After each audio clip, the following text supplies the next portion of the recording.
s'ouvre actuellement une nouvelle période dans le projet EOL dont on a clos le débat public en décembre, le 19 décembre dernier.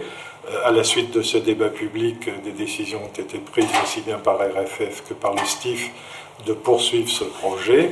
Et la période que nous entamons est donc une période de concertation avec le public. Et aujourd'hui à Nanterre, nous avons donc la première réunion de cette concertation.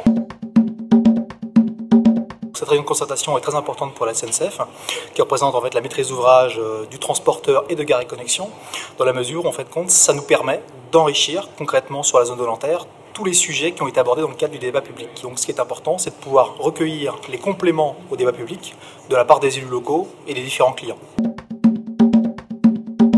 Les trois partenaires que sont RFF, le STIF et SNCF présenteront rapidement le projet, l'état d'avancement des études, des objets qu'on va déployer sur le territoire, une gare et un ouvrage de raccordement à l'ouest, à la ligne à l'ouest. Et ensuite, l'échange sera, je l'espère, fructueux avec la salle pour avancer encore plus sur ce projet important. Les modalités de cette ligne EOL ne nous satisfont pas pleinement, puisque à Nanterre même, justement dans notre ville, on va avoir des nuisances supplémentaires sans avoir toutes les améliorations qu'on aurait pu en attendre. Nanterre est concernée par 4 grands projets de transport en commun. Ça fait beaucoup. Si le passage de EOL n'est pas l'occasion de contribuer à repenser cet endroit, franchement, EOL va avoir du mal à passer à Nanterre. Le territoire de Nanterre et ses habitants méritent bien ça. Merci. Un projet, c'est une histoire qui commence, on va dire, avec le débat public, mais qui ne se termine pas avec l'enquête publique, qui ne se termine encore moins avec cette concertation. Vous l'avez dit au moment du débat public, on vous a présenté des traits. Et ça, c'est l'exercice qui le veut. On viendrait avec des projets fiscés, qu'est-ce qu'on entendrait? Bien entendu. Il y a des sujets sur lesquels nous pensons que déjà aujourd'hui, EOL est un vrai facteur d'amélioration pour le territoire. Les trains, les RERE actuels iraient jusqu'à Nanterre à la Folie.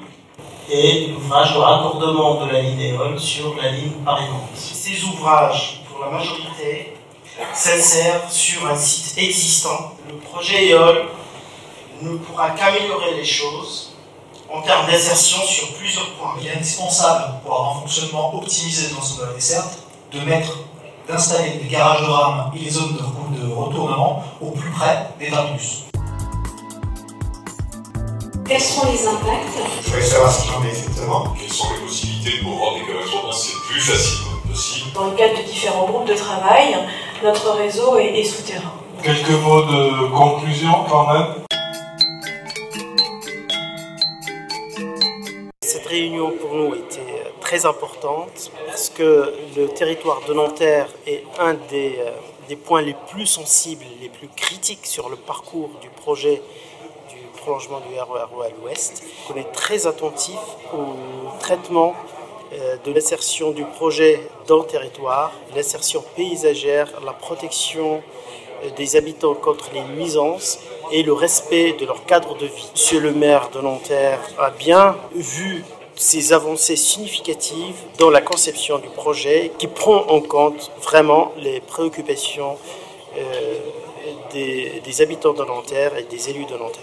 Je note que ce soir, j'ai entendu à la fois les responsables du STIF et de RFF, en tout cas ouverts à un certain nombre d'améliorations possibles. J'ai entendu aussi donc la possibilité de travailler, de supprimer un certain nombre de voies qui actuellement sont devant le quartier du Petit Nanterre, où peut-être enfin on va arriver à améliorer un peu les choses, mais on est au tout début. Et il va falloir encore beaucoup de progrès pour que EOL ait le droit de passer à Nanterre.